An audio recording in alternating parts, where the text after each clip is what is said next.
Electricity ചാപ്റ്ററിൽ നിന്ന് എപ്പോഴും ചോദിക്കുന്ന ഒരു ടൈപ്പ് ക്വസ്റ്റ്യൻ ആണ്. പക്ഷേ ഇക്വേഷനും കോൺസെപ്റ്റും എല്ലാം അറിഞ്ഞിട്ടും കാൽക്കുലേറ്റ് ചെയ്യാൻ അറിയാത്തതിന്റെ പേരിൽ മാത്രമാണ് നമ്മുടെ കുട്ടികൾക്ക് 2-3 മാർക്കൊക്കെ ഈ ഒരു ക്വസ്റ്റ്യൻ മിസ്സാവുന്നത്. ഇതെങ്ങനെ ഏറ്റവും സിമ്പിൾ ആയിട്ട് ചെയ്യാമെന്ന് നോക്കിയാലോ? അപ്പൊ എല്ലാ വാല്യൂസും നമുക്ക് ഇവിടെ തന്നിട്ടുണ്ട്. റെസിസ്റ്റൻസ് 7 ഓം ആണ്. ദെൻ റേഡിയസ് എന്താണ്? 0.01 അല്ലെങ്കിൽ 10⁻⁻² സെന്റിമീറ്റർ എന്നാ തന്നത്. പക്ഷെ അതിന് മീറ്ററിലോട്ട് ആക്കാൻ നമ്മൾ എന്ത് ചെയ്യണം? 10⁻⁻² വെച്ച് മൾട്ടിപ്ലൈ ചെയ്താൽ 10⁻⁻⁴ മീറ്റർ. അതാണ് correct answer. Resistivity rho is equal to 44 × 10⁻⁻6 ohm metre എന്നും തന്നിട്ടുണ്ട്. ഇനി നമുക്ക് എന്ത് ചെയ്യാം? ഇവിടെ ഇക്വേഷൻ യൂസ് ചെയ്യാം. R is equal to rho into L/A. ഇവിടെ നമുക്ക് എന്താണ് കാണേണ്ടത്? ലെങ്ത് അല്ല കാണേണ്ടത്. അപ്പോൾ L is equal to നമ്മൾ എന്ത് ചെയ്യണം? R × A divided by rho എന്ന് പറയണം അല്ലേ?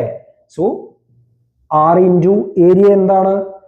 Pi × R². വയറിന്റെ area pi × R². Area of cross section pi × R² ആണ്. ഡിവൈഡഡ് ബൈ റോ എന്ന് പറയാം. ഇനി നമുക്ക് മൾട്ടിപ്ലൈ ചെയ്യാം. ഓക്കെ, R 7 ആണ്. ഇൻറ്റു ഈ പൈനെ നമുക്ക് നേരെ പുറത്തോട്ട് എടുക്കാം. പൈനെ 3.14 പകരം കുറച്ചുകൂടി എളുപ്പത്തിന് നമുക്ക് 22 ഡിവൈഡഡ് ബൈ 7 എന്ന് എടുക്കാം. ഇൻറ്റു ഇനി നമുക്ക് മൾട്ടിപ്ലൈ ചെയ്യാം.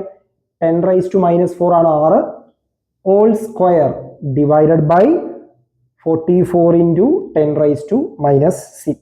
ഇവിടെ കട്ട് ചെയ്യാനുള്ള എല്ലാം നമുക്ക് കട്ട് ചെയ്യാം. 7 and 7 കട്ട് ചെയ്യാം. 22 and 42 കട്ട് ചെയ്തിട്ട് താഴെ നമുക്ക് 2 എന്ന് കൊടുക്കാം.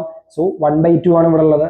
അത് 0.5 ആണ്. 0.5 × 10⁻⁻⁴ ഹോൾ സ്ക്വയർ എന്ന് പറഞ്ഞാൽ 2 × -4 10⁻⁻8 ഇൻറ്റു 10⁻⁻6 മുകളിലോട്ട് പോയാൽ 10⁻+6 എന്ന് വരും. അപ്പോൾ ഫൈനൽ ആൻസർ എന്താ വരിക?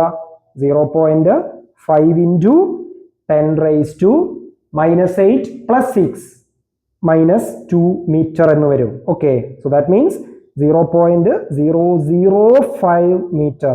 ഇതിനെ നമുക്ക് എങ്ങനെ പറയാം? 0.5 സെന്റിമീറ്റർ എന്ന് പറയാം. ഓക്കെ, മീറ്ററിനെ സെന്റിമീറ്ററിലോട്ടാക്കാൻ നമ്മൾ എന്ത് ചെയ്താൽ മതി? ഈ 2 0 ഇവിടുന്ന് കട്ട് ചെയ്താൽ മതി. സോ സെന്റിമീറ്ററിലാണെങ്കിൽ നമുക്ക് 0.5 സെന്റിമീറ്റർ എന്ന് പറയാം. മീറ്ററിലാണെങ്കിൽ 0.005 മീറ്റർ എന്ന് പറയാം.